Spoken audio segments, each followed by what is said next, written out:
popcorn. We are two niggas spoiling movies. Yeah. Brandon Collins, that's me, and Justin Brown for your movie needs. Medium popcorn. Woo! You haven't seen it, well, we're gonna spoil it. Spoil it in your face. That's your warning. So if you get pissed, it's all your fault.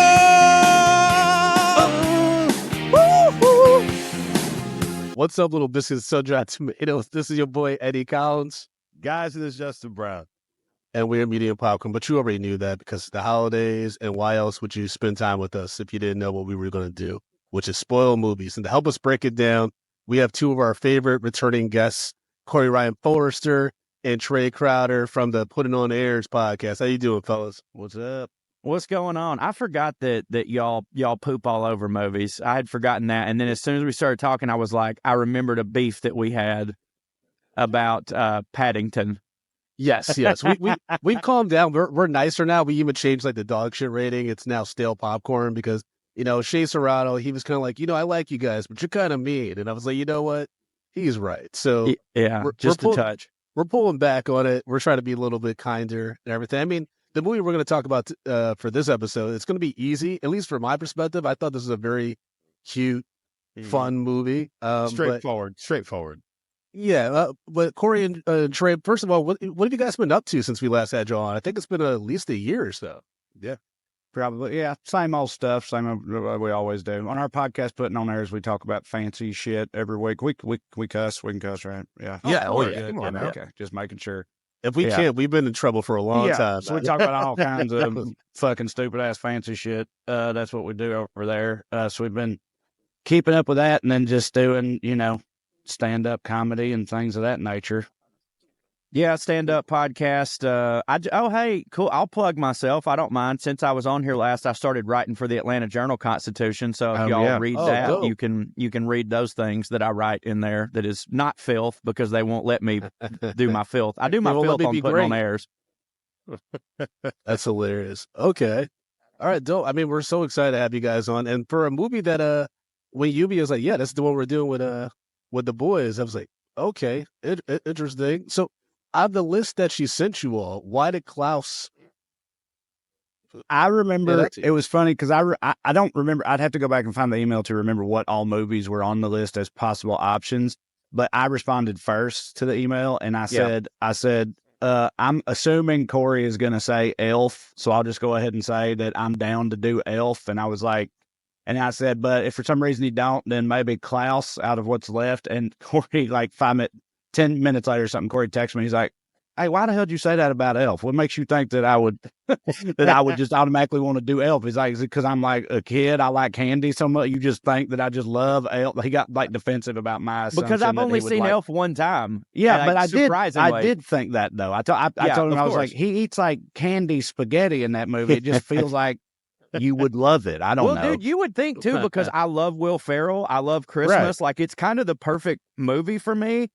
It's just that, like, when that movie came out, here's what I think. When that movie came out, I already had all of my, like, Christmas standards, and I didn't have any more room in the rotation for a new one. And, Pete, like, when it comes Christmas time, especially when you get older, you start having less time to just sit around and watch movies. So you really are like, okay, these are my 5. I've got to watch them. And I don't have room for my wife now. She watches Elf all the time.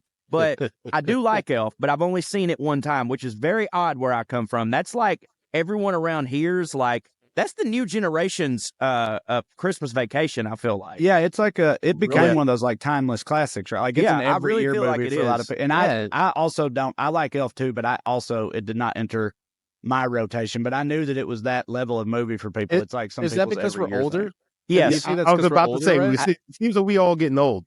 I think it's locked in all of our favorite. I think maybe Home Alone was the last one for me where I'm like, I watch this every year at Christmas. For sure. I do definitely think it's because we're getting older, because, like, the people that I'm talking about, it's funny because they're only, like, some of the people are only, like, 4 and 5 years younger than me, but, like, that's a big difference, Corey. That's a big gap. Yeah, that's a big gap when it comes to the release date. I mean, I was in high school and they were in middle school. You know what I mean? So I'll say this. My wife's old ass is older than me, actually, and she's so old, and she loves Elf. So I don't know, but I remember I went back and found the list, and I remember now what it was. I figured Corey would want to watch Elf, but also of the other ones, I wanted to pick one that I could or would watch with my wife and kids. You know, something that they would also be into. Yeah. So that's why I said if he don't want to do Elf, let's do Klaus. What was the other ones? Love Actually, The Family Man, The Holiday, Love Hard, and Anna and the Apocalypse. And I remember I texted you, I want to do The Family Man because The Family Man's my shit. Nicolas Cage is my boy. He's out of his mind in that movie. But I'm glad we didn't, by the way. I'm glad we didn't because I've never seen Klaus, and because of this, I was forced to, and I feel like if we had done Elf, we probably would have ended up, this probably would have been me just steering the conversation. We probably would have ended up talking about Jon Favreau and Will Ferrell hating each other and whether or not Will Ferrell is actually the problem, because I just listened to a podcast today about him and Adam McKay, their falling out, and Will Ferrell seems to be the common denominator in a lot of stuff. I didn't know him and Favreau we're not talking about Elf. I know we're not doing Elf, but you brought that up. So Will Ferrell and Jon Favreau hate each other? So Will Ferrell and Jon Favreau hate each other, and apparently there's something in the contract or something. They cannot make a sequel unless both are involved in the same capacity.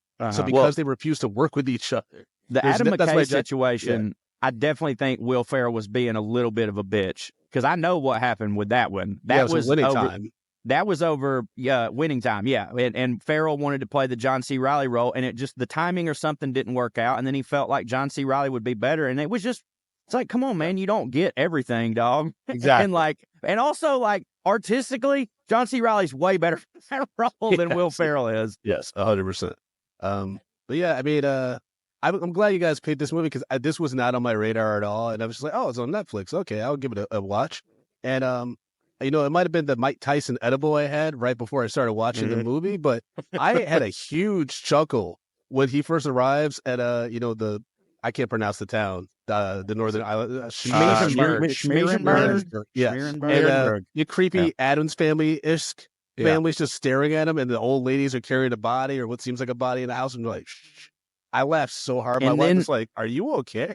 Dude, I felt the same way, and then out of nowhere, I hear Norm McDonald's voice, and I was oh, hell yeah. I had no... Dude, I knew this was a big movie on Netflix, but, I checked out the cast, and I was like, I had no idea Norm was in it. I would have seen this. This is the last movie that came out in his lifetime, I think. Yep. I think he may have done a couple other voices for something that came out posthumously, but I think this was the last thing that came out, before he died, I'm pretty sure.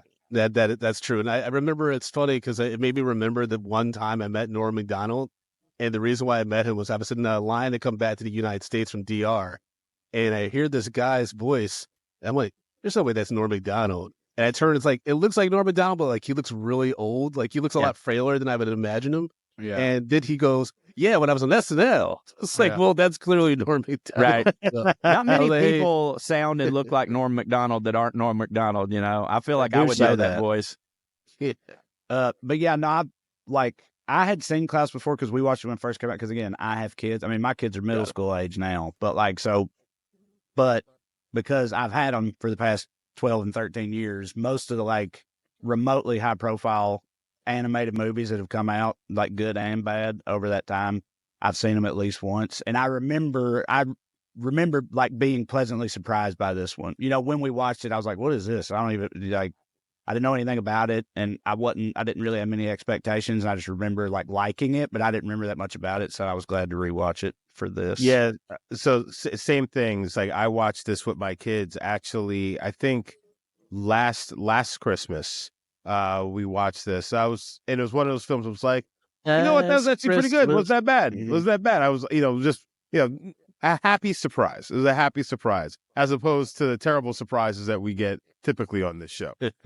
I couldn't agree more. I watched it by myself, not even with my kid, and I loved it. I thought it was great. I thought it was charming. It was fun. It was also funny. It was an adult funny too. Obviously I know that kids are going to giggle at different things than I do, but those little tiny things that make the kids giggle in a movie, they also make me giggle. But then the anxiety that Jesper has, and all the adult themes or whatever, I really enjoyed it. I would watch this movie again. Yeah, and I think what I really enjoyed it most about it is especially given just the state of the world and everything like that. The stakes were high, but they weren't disastrous, right? When Jesper gets called out on his scheme, with making money off the postage to Santa Claus and basically having this big man as your slave. you know, it was actually really sweet, like how they like tied in the origin of Santa Claus and all the stuff and the lore. I was like, oh, this is actually like a really cute way of doing this. And like, even with the Cole with the Bean Kid, Yeah. Right. And like you're on It's this not really him the whole time that's making up the lore as he goes. And yeah, you're right. The stakes. Here's the stakes, and he was good either way. Either he gets to go back home in his silk sheet with his butler and do nothing the rest of his life, or he gets to stay in a quaint little town and bang a teacher. You know what I mean? Yep. Like this dude, he's got it going on. One of my first notes was, this is really fucked up, but like this is an adult podcast. I did write down my fifth note was, I don't want to fuck this teacher that when she has this knife in her hand. I don't know, there's just something about her crazy eyes. I was like, of course, she's Rashida chopping fish. Jones. Yeah. Well, I think the crazy hot skit. Did you guys see last week or the week before when that, I think, Colombian hit woman, the Colombian assassin's woman called the doll. They call her the doll. She like went viral because she's hot, and it's like all these dudes were just thirsting over her like crazy. And it's funny because like people, that's been a thing with women for a long time that they like, that like women will write letters to murderers in prison and that type of thing and whatever, and they like get made fun of for that. But then an actual like hot criminal woman pops up who like will clearly murder you. Yeah. Yep. And every dude on the internet is just like, I can fix her. Yeah. It'll be all right. And Or the funny yes, part I'll is, die. like, That'll be fine. she murdered her boyfriend. Right. Yeah. Yeah. Yeah. But you're like, nah, he probably sucked. Well, he got to die and fuck that lady. You know what I mean? That's a win-win where I come from. Also, I said this on our podcast. I don't know if y'all saw this part, but one of my favorite little details of that story was like she also had like an accomplice hit woman that got caught with her. So the main lady was the doll, and her accomplice was called Gorda Sicaria, which translates to the fat hit woman. So like that was the name she got. That was her. That's the one I want to get with. Yeah, right. That's a tough pull. But So what's your name? And you? Yeah. Fat hit woman. Fat hit woman. I'm the fat hit woman. I'm the fat hit woman. Yeah, you are. That's how she talks. But who's gonna laugh at that person to their face? You know what I mean? Well, yeah. Like, Well, if she's in prison, I'd laugh in her face. well, no, because in prison, like, there's no bet. Like, at least when you're outside in the outside world, you can't just be killing everybody. No. Brandon, she's in prison. I'm on the outside. I will laugh in her face because I know she's not getting out. I mean, if she listens to this podcast, maybe she's a subscriber. You never know. They can still listen to podcasts behind. Listen, if she wants to put a little of her commissary in our Patreon, patreon.com/medium popcorn, she's more than willing to do so. I was funny if you like booked a flight, went down there and checked in to like visit her in prison, and she just to laugh at her, for being the fat like Nelson from the Simpsons, and just leave. Yeah. Fat bitch. It'd be so wild. It'd be so wild. She left us a voicemail. Like she calls our Google Voice number, and like one of us answers, like, "Please accept this call from San Quentin or whatever the fuck." Yeah, I love both of y'all, but sincerely, if y'all got shot next week, it would be hilarious to me. for this reason. For this reason, just, yeah. If you randomly Thank you for clarifying that, Trae. Yeah, I appreciate that. Shit. Yeah, so like Corey kind of hinted at the reason why Jesper is forced to go to this weird ass fishing town that's basically decrepit. There's a civil war happening. There's axes and bats and stuff. Well, used I wouldn't say it's necessarily a civil war. It's more like fucking like Family Feud. Hatfields and McCoys. Yeah. Take. Okay. Yeah. But if the two families are the ones that run the town, they filled the town. That's a civil war. That's one of the questions that I had. It's a whimsical Christmas cartoon, but like, it seems like, are there other people in that town who are not, other than Sandy Claus, up in his hill and his other cabin? than those insane people? But everybody else in town is just one of those two families, right? Which means like they're both inbred, incestuous. Yes, inbred. And yeah, right. Dude, that one because they don't bang each other. Tall. Right. Yeah, the children of the main families that beef, their kids were alarming. I first thought they would come out as like actual siblings. Right. And for whatever reason, the parents divorced or something like that. Pumpkin, the girl Pumpkin, right? Now that you say that might have been on purpose because, like, she was huge and could clearly only say a couple words. And then the boy from the Tim Burton side, they were more black and white or whatever. He had, like, fang teeth and were just kind of like, And then these two dumbasses get together and, like, That's good that they're not families that are banging, I guess, but like you're taking two inbred people from separate families and putting them together. Yeah, it reminded me of the other sister, but like even like more offensive in the ways. But it was also kind of sweet because you want to see that representation in movies. I just wish they given the family a little bit more. No, like you know what I mean, like because it is good like to see that representation like of folks with special needs and stuff like that finding companionship. You know what I mean? Yeah, But at the same time, animated, but no one, go on. but no one, but in the movie, no one actually addressed how scary they look though. Like they were ridiculously big. Right. I was about to say, I don't know. It's not exactly like Love on the Spectrum or whatever. These are like, inbred monsters that are fighting each other or whatever. So, but also, I'm pretty sure I read, I could be wrong about this too, but I think Pumpkin, she was voiced by kind of Spanish dude. The director, the writer and director of this movie, who is a Spanish dude. Yes. But yeah.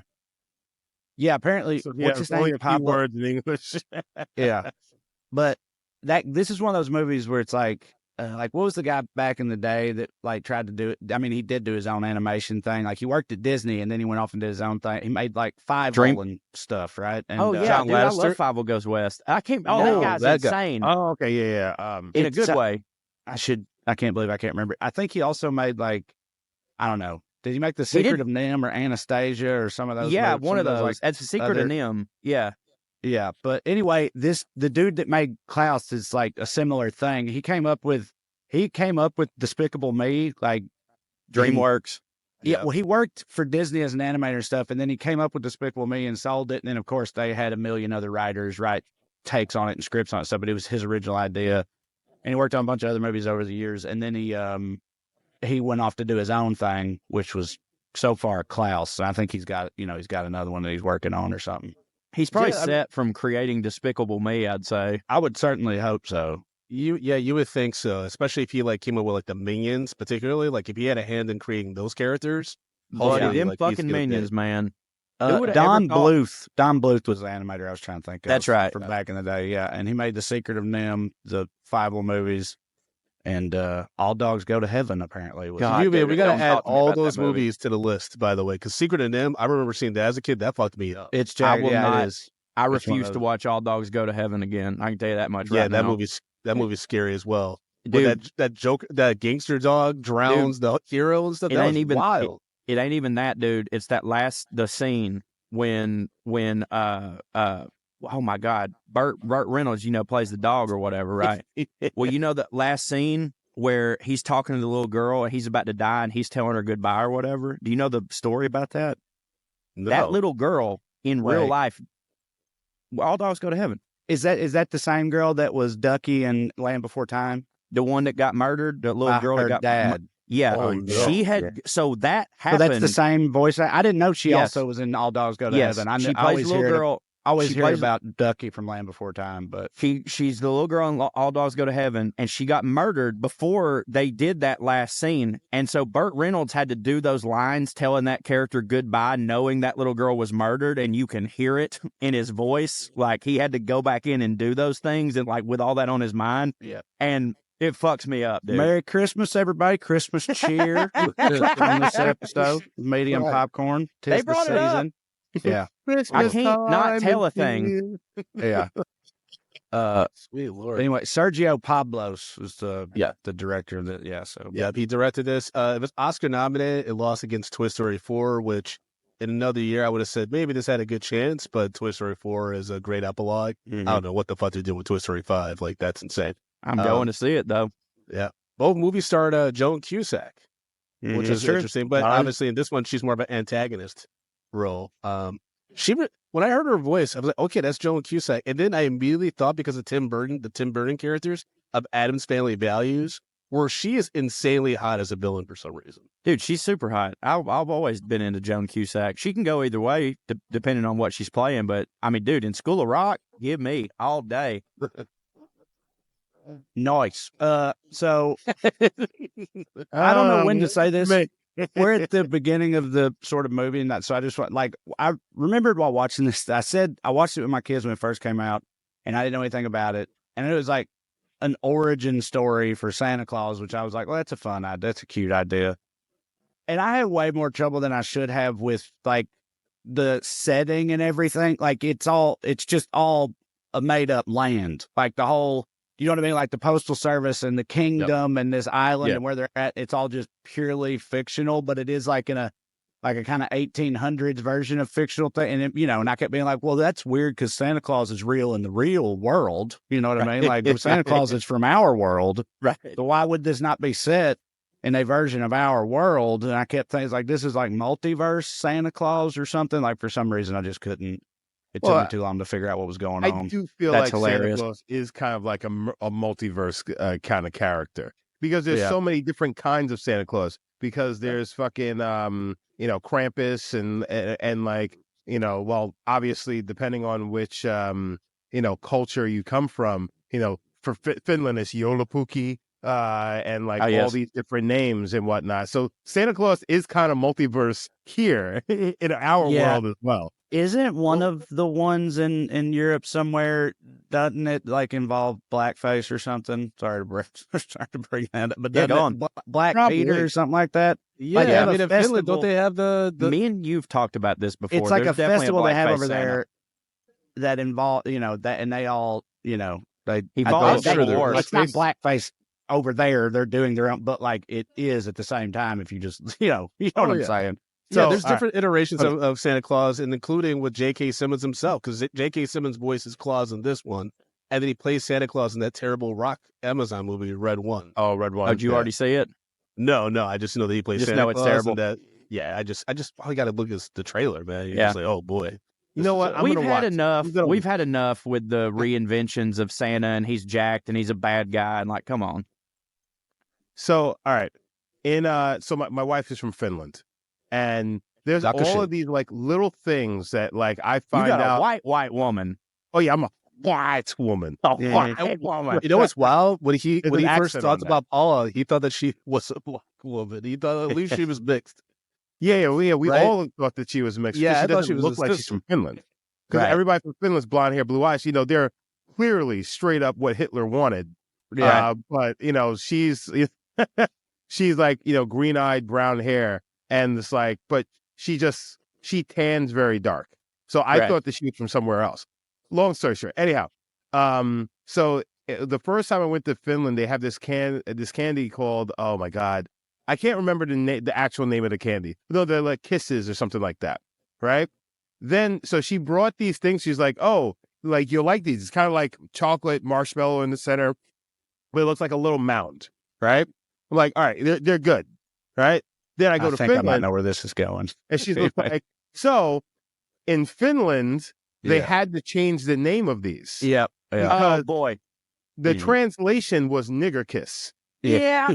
I knew that's where you were going. And it came from Germany. So the candy actually was imported from Germany, and the box was two African people, like drums and all, kissing each other. Boy, and Germany's kept it 100 for years, hasn't they? God damn. Yeah. They kept that party going because Finland was actually allied with the Nazis during World War II. Well, yeah, because they were fighting against the Russians, gaining their independence. So once they beat the Russians, they're just like, hey, Germany, get the fuck up out of here. Then Hitler burned all the northern. That's a whole different story. Anyhow, so then once they figured out, it's like, oh shit, wait, this is called nigger kiss. This whole thing is like a racial slur. So eventually they went and changed it, but you can still find the old boxes around. You have to look for it online. But she told me about it. Like, there's no way. I looked at it, I was like, holy shit. I'm pretty sure I know where you can find them online. Do you think there was like Finnish papaws over there at the time who were calling that woke and shit, or like cancel, Finnish cancel culture shit whenever they changed? Don't they call them collards? Yeah, like whatever. Yeah, right. It is.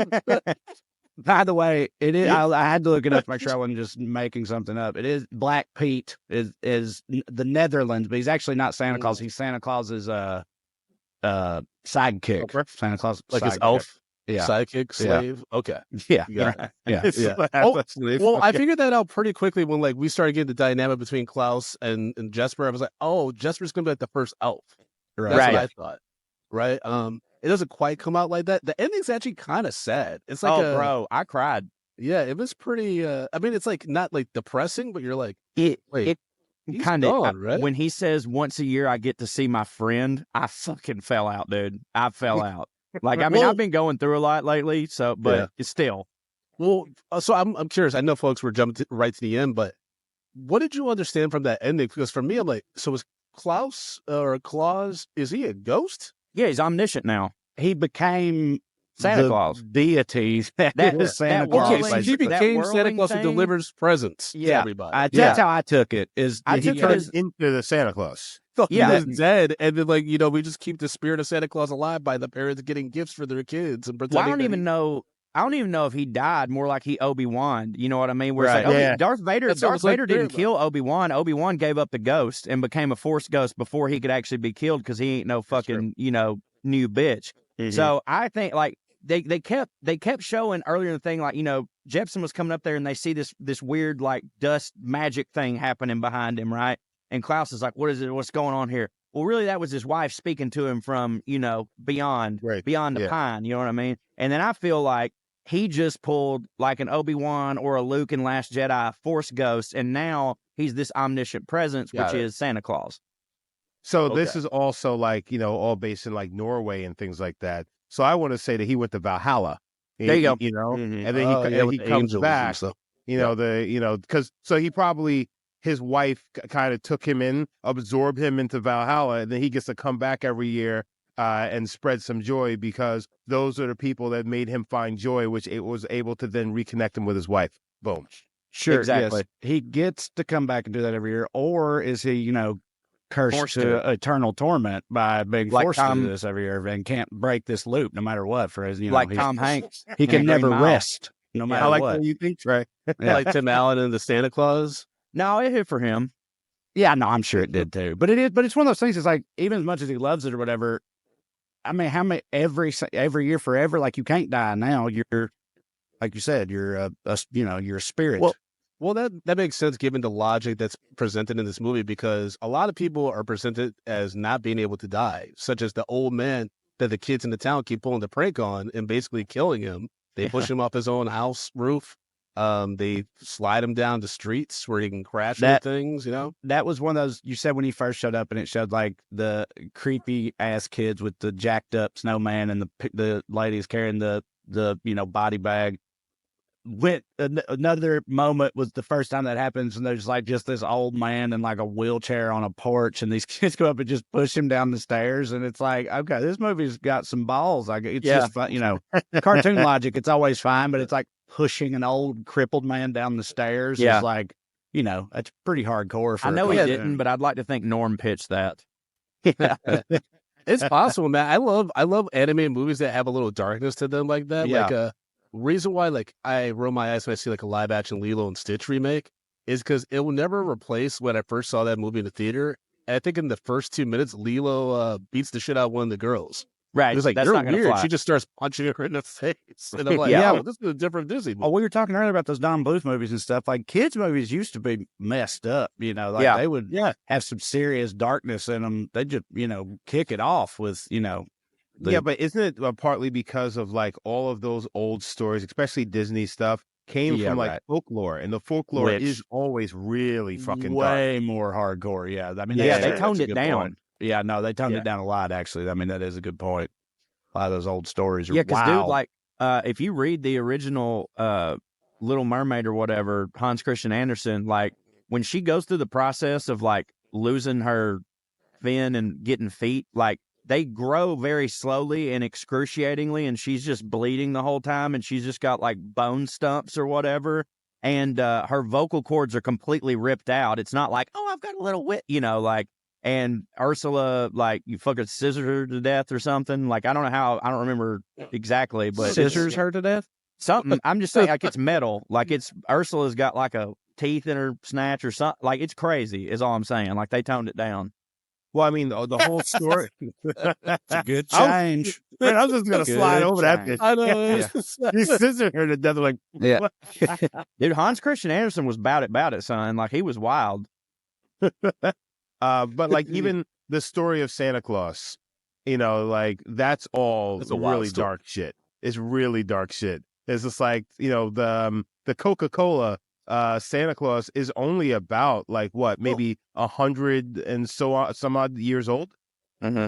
Well, in a way, like this movie is kind of like it's sweet and everything, but there are very creepy moments. Like again, maybe this is the Mike Tyson edible that I had. But like the scene where like Jesper like realizes, oh, I can get these kids to pay for postage to send letters to this dude who I can convince to make toys for all of them. He's hiding in shadows, like, want a toy?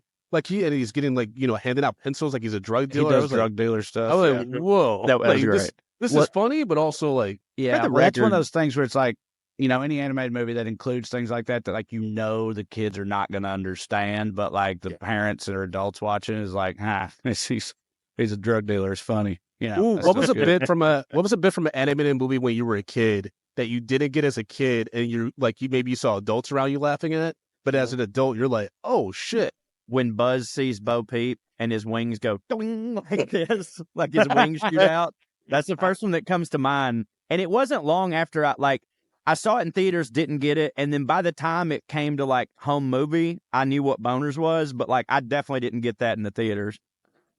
Man, I don't know. I'm trying to think of one that I remember seeing all that when I was in college and stuff, and people made those like compilations and put them on College Humor or whatever, the E-Bombs world of like, the one where it's like the somebody gets like a boner, like a wedding scene in Little Mermaid or something. They animated a boner onto the officiant or something. Yeah. And there's one where like Simba collapses into some dust and it goes and up it says in the sky and sex. it says sex on like all that. And I remember seeing all those when they put those compilations together and be like, well, that's wild, because I definitely had never noticed any of that. But as far as like jokes, another one I've had to have them all pointed out to me. Like I saw also on the internet from the Animaniacs, which I did watch all the time.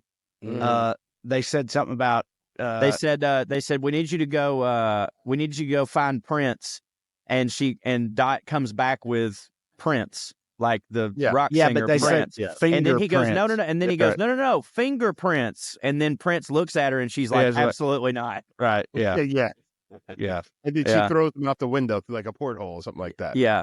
Dude, I noticed when I had kids, like, I had no recollection of like Sesame Street doing that type of thing, but it's like when I had kids and they were little, it was more like, how Sesame Street does like little kid SNL stuff where it's like they do like sketches kind of that are based on so like I remember watching it when my sons were little and they would do like Boardwalk Empire based Sesame Street stuff or like Game of Thrones based Sesame stuff or Sopranos, whatever. And it's like I didn't remember that being a thing either until I was watching it with my kids and being like, oh, this is cool. I guess because of movies, animated movies started becoming much bigger and things like that. And the animated movies hit a point where there's like, hey, we need to make sure that we keep these adults engaged in this Absolutely. stuff. And add in a little bit of adult stuff for the adults to laugh at because they'll like the movies too, which then increases the watchability of it. And I think that really ramped up with Shrek. I think Shrek, like Toy Story was humorous, but Shrek, I think, really ramped it up where it's like, we can have best of both worlds. Oh, yeah. By having these little innuendos, but like kids, like, will just love the visuals. Dude, and how, Eddie Murphy makes me laugh in Shrek equally as hard as he's made me laugh in anything else. And he's made me laugh so hard in it. Like, I can watch the scene where Donkey is singing I'm a Believer. I can watch that a million times just because Eddie Murphy... Like, I can just, I see the donkey, but I'm also picturing Eddie Murphy in the studio doing the shit, and it's just great. You see the Party All the Time video? Yeah, that's what I'm saying. It's in Rick James is in the back, like, this is my shit. Yeah. To go back to Hold on, Justin, real quick. Just because you mentioned Rick James. Did you guys recently hear the story that was released about Rick James, about like the end of his career, basically? There's a new Rick James? I want to hear it. Yeah. New Rick James lore. So apparently, his last album, the last album that Rick James put out, was not necessarily his biggest hit. So he was having a lot of issues with the label about the money and things like that. So Rick James shows up to Motown. He's just like, y'all need to sell this fucking album. I want more money and things like that. And he's just like going off on everybody. So apparently, Rick Rubin takes out a line of coke, puts like coke on the table, and then snorts it, and then just looks at Rick James as like kind of like, we're gonna do what we're gonna do, right? Because he's like a fading star at this point. Rick James jumps on the table and pulls out his dick and wags it in front of fucking Rick Rubin, and he execs, hey, he's just like, basically, I'm Rick James, bitch. And you then gotta walks have dick out. to do that. Yeah. So he walks out, and then the executive is sitting there, doesn't say a word, and he walks out, and he turns to somebody else in the room and goes, Lionel Richie. So Lionel Richie became a big fan, became a big star because Rick James basically fucked his whole relationship up with Motown. They're like, we're going to push Lionel Richie. Rick James is done. Lionel Richie is going to be the new guy. And then Lionel Richie exploded in the music business because of that. Because Rick James pulled his dick out on the table. Yeah, because Rick James fucked himself. Folks, I bet when you push play on this Klaus interview, review, you weren't expecting to get Rick James's dick in front of Rick Rubin, and then Lionel Richie is the punchline of that story. So yeah, you're welcome. You're welcome, folks.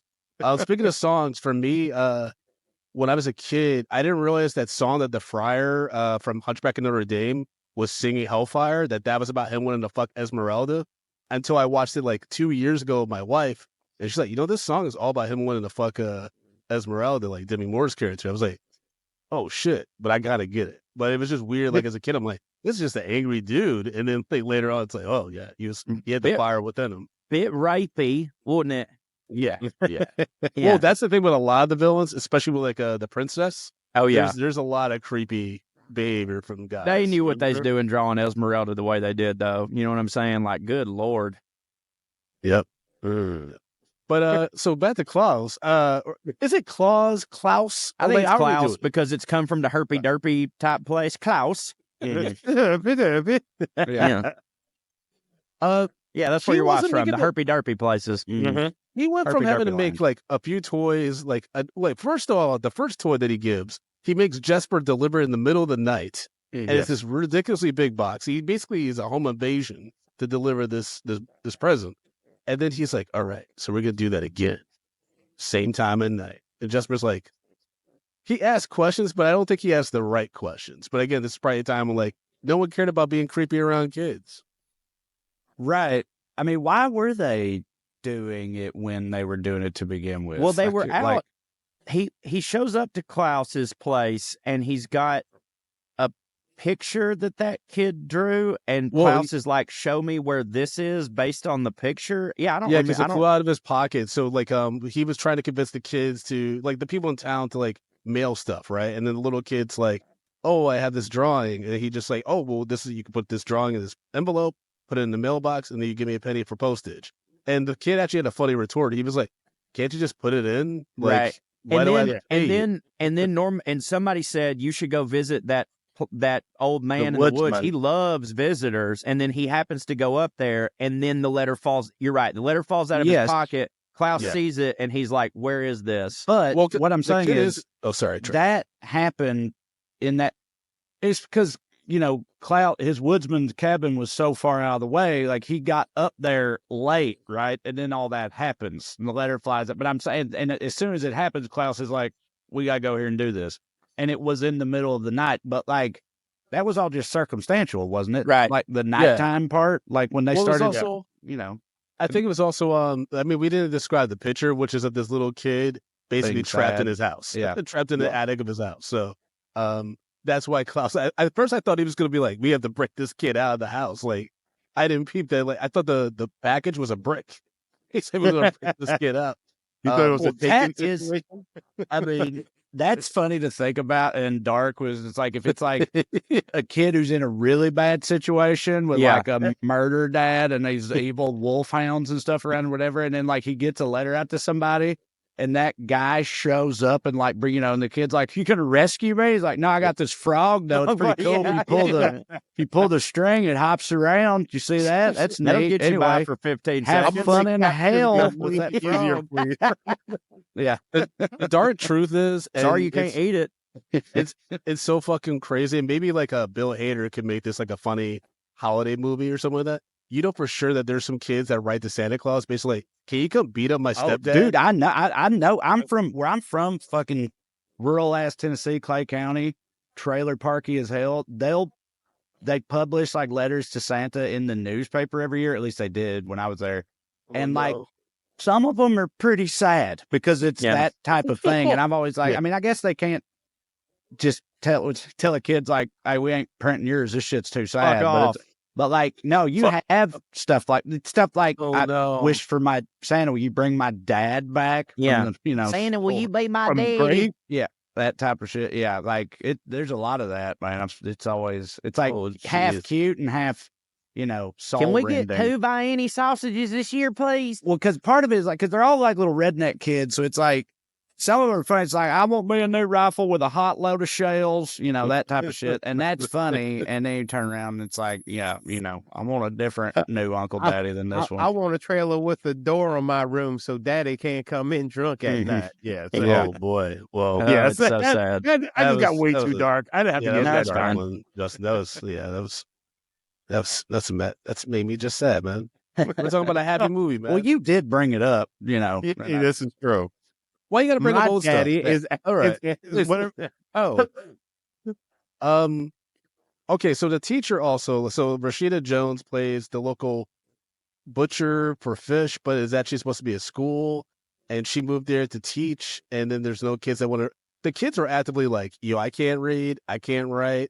Like, I don't even know how to write out my name. It's like, and then Jesper sends them to the teacher because he's like, I need you to be able to write letters to Santa so I can get this money.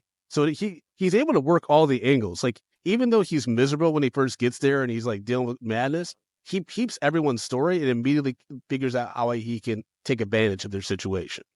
Like, he's very observant. For sure. And obviously he was exploiting this town, but at the same time, it was kind of in a everybody wins situation. Like, people were getting toys. He was getting his letters. Klaus was getting something to do. The fish lady didn't have to fish no more. Yeah. Neighbors were being nice to each other, like the angry feud. Like, I was What like, was this his is actually crime? really adorable. Like, because the kid brought berries, and then the mom made the berry jam. Then the woman made the jam into a pie, and like, it just kept going back and forth. I was like, this is actually a sweet way to kind of address, like, they're building community, but they still have to go under the whole we have beef with each other thing. Like, the whole time I'm like, this is a creative, cute way of telling this idea of how Santa came to be. It was also, the theme I liked of it is that it really exploited the whole, like, we don't know why we do this. We just do it because we've always done it. And like, explored how stupid that is, because that's, they literally say that out loud. They're like, well, we don't know. It's just that our forefathers hated each other and therefore we must continue. And finally someone was like, or just don't do that. Right. Yeah. The teacher part, Corey actually went, so like Corey's wife was a teacher for a long time. She stopped, right? She no longer is a teacher. She stopped. Anyway, but I just wondering how you felt about, because I actually thought that whole sequence with where he sends the kids to her, and at first she's like way past over it. Like, she got there as like a, bright-eyed and bushy-tailed teacher and had all the, like, hope beaten out of her by these feral, demon children and who are aggressively stupid and ignorant. But then now they come back, and at first she don't want to do it, but she's like, I'll teach you one thing. You got to get the hell out of here, whatever. And then they, like, love it and are very into it immediately, which lights her up, and she gets, I thought that part was all really, like, sweet, like that really like landed for me. It's like kids like want to learn. Yeah. Kids want to learn and teachers want to teach, and it's like a calling and all that stuff. I just felt all that, but I just wondering how you felt about it, since your wife is a teacher, and a lot of times you're like, hey, some of them are pieces of shit. Not her. I'm not saying her. But some of them definitely are, but I also feel like, like a lot of them, they go in with this idea of like, I'm going to make a difference. I'm going to do, and then normally it's not the kids that beat, it's not the kids even in this movie. It's the townsfolk that ruin it for her, because they don't want to send their kids to school. Right. And when and they're the ones that ruin these kids. Like, my wife always says, she's like, I ain't got beef with none of my kids. I hate all their fucking parents. You know what I mean? Because she's like the kid, because she taught second graders. She's like, a second grader, it can only be what their parents make the motherfucker be. You know what I mean? Like, that's it. And so when she got kids that wanted to come in there and learn and were sweet, dude, she's like, she still talks about kids that she had, like, when we first got together, like 10 years ago, like wistfully, like, oh my God, I hope so-and-so's doing so well. And then there's some, obviously, she's like, I hope that motherfucker's in prison. You know what I mean? And they are, I'm sure. But like, I feel like that was a true thing where it's like, hey, once kids showed up that wanted to learn, the teacher was like, oh shit, this is what we play for. You know what I mean? She got rid of all her savings. Like, I don't need this. I don't need to leave as long as I can do my thing. But, it also just showed that, like, children need something to motivate them to want to learn, right? Yes. Because the motivation was the fact that so I can learn to write these letters so I can, write something to Santa. So then they basically found the importance of communication, which Positive then... reinforcement. Exactly. So, and then it was... Yeah, it was further like enhanced with like, the naughty or nice list. And so all the kids started doing charitable things like, I didn't stab my dad today. Or like, like it was things like that. And so it's just like, oh, now Santa. Because correct me if I'm wrong. Did Klaus ever read any of these letters after like they became like voluminous? I don't know. We didn't see scenes of him reading the letters. We just saw him slaving away as Jesper's outside. He was, was he just making whatever toys he wanted to make, and then was just I don't think so, because of the little, like, white Inuit girl. We haven't even talked about her. Inuit. I'm glad we're getting to her finally. Yeah, but remember, that was very deliberate. Like, he made her the thing that little air sled or whatever. God, that was so sweet, man. That was very sweet too. That was a cute scene, even though I was under the impression that Jesper and the teacher had that little girl in the teacher's cabin for like several days. I didn't realize it was just one night. I thought they were like talking to her I thought they were like becoming a family with this little girl. I didn't even know she had a community until he takes her back, and there's like all the people. They're like, I mean, I also was confused about what was going on, because when they show up, it's like, she's not from here. She don't talk what we talk. And I was like, where the hell is she from then? Well, also, I thought, where are all the people that don't like foreigners? Because these two towns seem like they hate each other enough. You would think when someone came in speaking Swahili that they'd be like, get the fuck out of here, you derpy derpy. Well, I mean, they were overtly antagonistic towards both Jesper and the teacher lady, who were both outsiders. So, yeah, you're right. You would think that, like, they just let them roll. The like tundra Indians they got to deal with, whatever, they would be like, hell no, get them out of here. Is it because they all looked well put together, though? They looked like an army. The way that they all had the uniforms and stuff like that, so maybe they just intimidated the others, Right. They were definitely smarter. Yeah. I mean, they set up Klaus's whole operation. They're the ones that give him the outfit. They're the ones that, change up his whole style. Like they're the elves. He packages the presents and stuff. They're queer eye for the fucking straight guy. Yeah. Let's put you in red. Let's get your play. Shit, some foreigners. Put them on the assembly line. Yeah. I mean, it was cute how they set up the whole, like, with the reindeer and stuff like that. And then we had the image of, like, the reindeer, like, they the jumped sleigh that going, thing. the wagon going off the wheels, and it's the sleigh image with the reindeer. I was like, okay, you got me. Like, you got my heart. The way they set up the lore was fantastic, I thought. And the little kid's like, I saw something crazy last night. So another story from Finland. Reindeer are absolutely delicious. Oh, okay. Nice. Justin Dean's a reindeer. Wait, can you bring that back to the U.S.? What's that? Compare it to something. Hold on. First of all, you should not bring reindeer back to the U.S., but I have smothered it in many a times. Why would you say that? Like, all you had to do was wink, and I would have gotten you. Now you publicly admitted to you idiot. You only said it. I don't care, Brandon. They can come for me. They're gonna have to catch me with it. Does it taste anything like horse? I was thinking venison, but I guess horse. They're kind of the horses of deer, I guess. Reindeer. Yeah, well, technically, yes. Somewhere in. I've never had a horse, but it's like it's. Hey, you never know. Neither of us. We don't live in Brazil. Right. Like bodybuilders in America, like they eat horse and stuff. They love horse. Yeah. It's like a good protein, apparently. A lot of places eat horse. That'd be really tough, though, depending on the horse. Yeah, a lot of I think that's why Arnold Schwarzenegger has them tiny donkeys. Like, he takes care of them now for all the shit he did to their ancestors. Yeah, he probably has to something about his balls. Okay. Yeah. Anyway, so reindeer, it's good, huh? Steaks, like reindeer steaks, is how you cook it down into like a stew, and then they put it over mashed potatoes, or they make like a reindeer kind of like hot dog. out of it. It was really good. That's really so disrespectful. Yeah, I That's so disrespectful. This majestical animal just turned into a hot dog.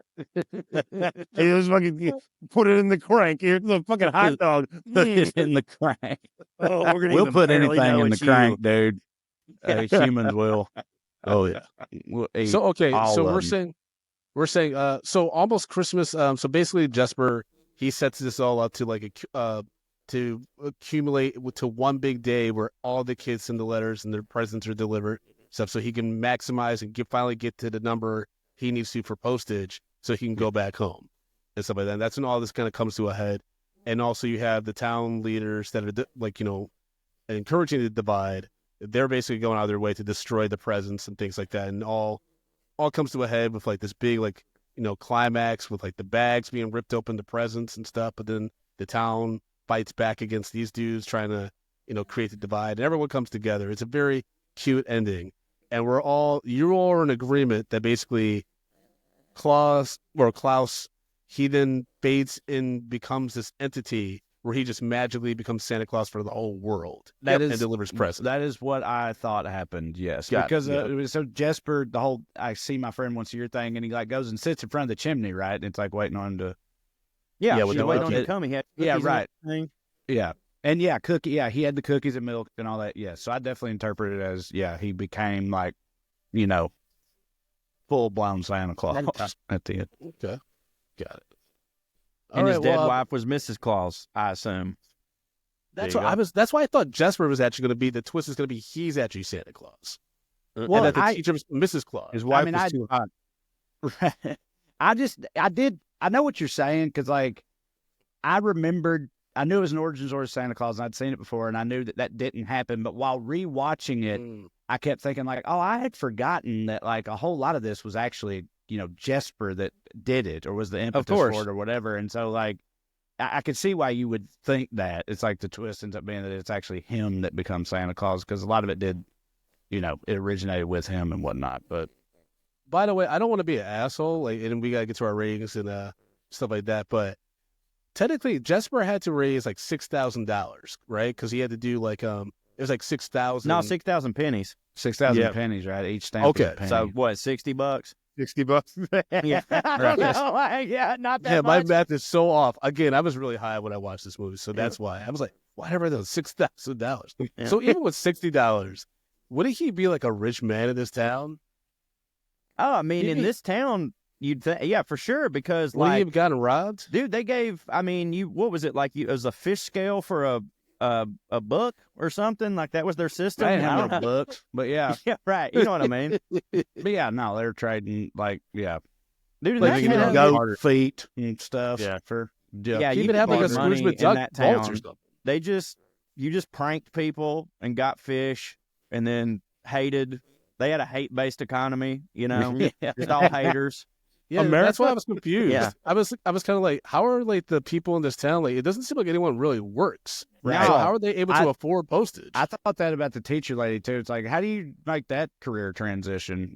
From what would be teacher to fishmonger or whatever. Yeah. But also, it's you would think they'd have that. I would think they'd have long Already time. a fishmonger? I'm a fishmonger. My daddy was a fishmonger. His Right. dad was a fishmonger Oh. because I think she's educated, Trae, and so Yeah. she's able to know how to accurately cut it up and get all this shit out. to just I think do she's- anything. She's just Yeah. smart Yeah. enough to know how to He just figured it out. live as a person. She's got as an there. adult. She's just She you know knows what fish are. Yeah. So before we get to our ratings of Klaus or Claus, we did get a Patriot thought. If folks remember when you sign up for Patreon at patreon.com/Media Popcorn, guarantee you have your thought and review of the movie read on that episode. So Sid Tobias wrote, "This movie is great. It's becoming a holiday rewatch in our house. R.I.P. Norm McDonald." Heard that. One of the Yeah, goats. very much so. Almost unrecognizable too because of the animation, the way Yeah. that the character is drawn. You wouldn't sync up the way that Norm looks with how in real life to how his voice is applied in this movie. It's very Yeah, if I wasn't such a cool. super fan, I might not have got it. Yeah, I mean he has very him and Jason Schwartzman very very unique voices. So I kind For of sure. peeped Jason Schwartzman immediately. J.K. Simmons, I was kind of surprised by a little bit. You mean you thought J.K. Simmons didn't sound like because I think he's got a very distinctive voice too. Although having said that, I remember when I learned that he was the yellow M&M like my whole life or whatever. Yeah. Wait, what? He's Yeah, the yellow M&M. He's No the yellow way. M&M and always No has way. been. Yeah, Always has been. Never not So been. right, see, you couldn't even tell in those famous commercials. Because but he yeah. plays it stupid like Yeah. this. That is incredible, Santa? dude. Wow. Yeah. This whole time I've been rooting for this dude because of the Spider-Man series. I'm like, yeah, get your money, Jake. Also, Right. yeah, dude, J.K. Simmons has been crushing for a long. Like that's national Yeah. commercial money for a long Holy time. shit. Corey, don't you know who the red one is? The red M&M? Yeah, Isn't that that's Fry from Futurama. That's Oh, wow. Steven shit. Is he also He's not also SpongeBob, but he is Fry from Futurama. Okay, I mean that's still. I mean, oh man, that's awesome. That's also J.K. Simmons is the voice of the yellow M&M. I had no idea. But the reason why I didn't realize it was him immediately is because remember he only has a few lines before he actually like starts talking. Yeah, he barely talks. And then also J.K. Simmons, it's a lot deeper. It's like just grunting. Yeah. And I'm so used to like either Billy West. John Yep. J. Jameson from Spider-Man or Right. Whiplash kind of J.K. where you can recognize his voice because it's a little snappy. But like this is the first time I was like, oh, okay, I can hear it, but it's not the first voice that came to mind. So Justin, want to break down our race system, baby? Yeah, baby. Give me a second. First of all, Okay. Jackson. God damn it. I'm not your son. Brandon. Stop calling me Stop your calling son's me name. baby. All right, guys. You know how we do this. We rate movies bags of popcorn, small, medium, large, and the XL for the exceptional. If a film doesn't deserve any hot, buttery popcorn, we throw it into the stale popcorn pile. We pop piles and piles of stale popcorn on top of it. So we sat down and watched the 2019 animated Christmas adventure, Klaus, starring Jason Schwartzman, J.K. Simmons, Rashida Jones, Will Sasso, and, of course, Norm McDonald. Corey, Trae, what say you? I mean, look, man, I rate movies based on what they were going for, not up against like other things, because it pisses me off when like someone rates, Joe Dirt the same way they would Citizen Kane or something. So like rating it in terms of an animated Christmas movie, like it's a big ass bag of popcorn. Like it's really good. Like I really enjoyed it. I would definitely watch it again. I'm not saying I would throw it in my personal rewatch on Christmas, but now that I have a son who will be 3 next year, like I can't wait to show him this movie. There was not one time in this movie that I thought I'd have done something different, which is, again, part of my rating system. It was charming, it was funny, it was delightful, and I cried. I mean, doesn't get much better. So are you going max? Are you going XL? Or are you going large? Oh, wow. Yeah, I'm going to go XL.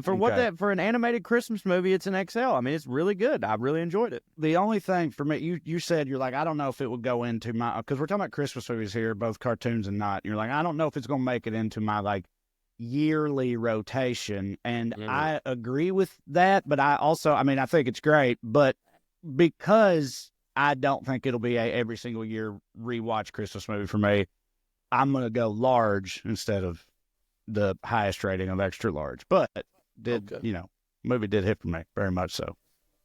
Brandon? Okay. Yeah, I'm going to large as well. It's definitely not going to hit the yearly rotation. It's cute, but I think it had to have a few more surprises for me in order for it to like get to that level. Because in the beginning, I'm like, I kind of don't know where this is going, and I was like happily surprised with the direction. Like, it's not like where I would have gone, and like if I ever had to write, a script for a studio that's like the origin of Santa Claus, right? But nonetheless, I still really enjoyed it. I laughed way more than I expected to. That's for sure. It had a lot of heart. Shout out Mike Tyson for that. Yes. Yeah. But it had a lot of heart, and I was actually like pleasantly surprised by that. And so, shout out to Netflix for buying this. And it was the first film that they pushed in the best animation Oscar race. So that's dope. Justin, what's your rating? First of all, I just want to say fuck Brandon Collins for changing his name to Jackson Collins. Jackson's my son's name, and I guess because I'm on this show with Brandon so much, and I yell at Brandon much as I yell at my son, Jackson flows. Hilarious. So him renaming himself Jackson is not fun. I don't know if it's better or worse or neither, but Corey's never like called me his wife's name or anything, but what he does a lot though is he will misremember a experience him and his wife had as it being me and him. I could be like, remember that time when we were in Savannah and we went to that nice little place, whatever. And I was like, pretty sure that was you and Amber, Corey. I wasn't there for that. He was like, oh, I could have sworn that was you. In spirit. Yeah. Well, I'm glad he's not remembering him fucking you. Well, yeah, not yet. Not yet. Yeah, excuse me. I just enjoyed this. I enjoyed this. I watched this with my kids, and like they enjoyed it, even though it's a little bit darker than for a Christmas story that my kids are used to. So my oldest was a little bit he was a little bit scared at first, but then he warmed up to it. He was just like, oh no, I like this film. But yeah, it's a feel good film in a way, but it's also funny. And it hits all the beats, and it hits them in a good way that just makes you feel good about what you're watching. So I'm gonna give this a large as well. Nice. You feel good, Corey and Trae. Thank you so much for being on the show. Please tell our listeners how they can follow y'all and keep up with Putting on Airs. So yeah, check out our podcast, Putting on Airs. It's funny. We talk about fancy stuff. For me, you could follow me on pretty much all the social medias as just under Trae Crowder, Trae Crowder. TraeCrowder.com is my website, which has all my tour dates. I do a lot of them as a stand-up comedian. So if I'm coming near you, you should come see me. But yeah, that's pretty much it. Joe? Just listen to Putting on Airs. I don't care about anything else.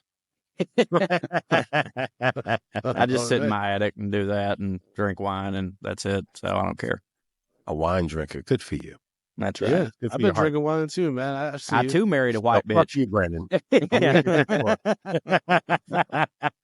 Folks, you can follow the show at Medium P Podcast on all social media platforms. Be sure to go to youtube.com/mediapopcorn. Push that subscribe page so you can alert about all future reviews and celebrity interviews we have on the channel. And of course, you can always follow me at Frodo_Blackens. I have a bunch of show dates, including some Drunk Black History shows in the new year. Going to be going on a tour, so definitely check that out. Frodo Blackens deck. All right. Lluvia, do me a favor. Can you actually change my name from Justin Brown to Justin Collins? Because Jackson here, Jackson Collins' name is Jackson. That means I'm his daddy. So therefore, I am now Justin Collins. I'm going to steal your last name. I feel like you're losing your mind in front of all of us, in front of our friends. That's what just happened. You were spiraling, Justin. You were spiraling in front of everybody. So guys, you can follow me at JBrownDitto on all your social media platforms. All right. Thank you guys so much. Really appreciate y'all. And yeah, folks, happy holidays. Happy New Year. We'll talk to y'all soon.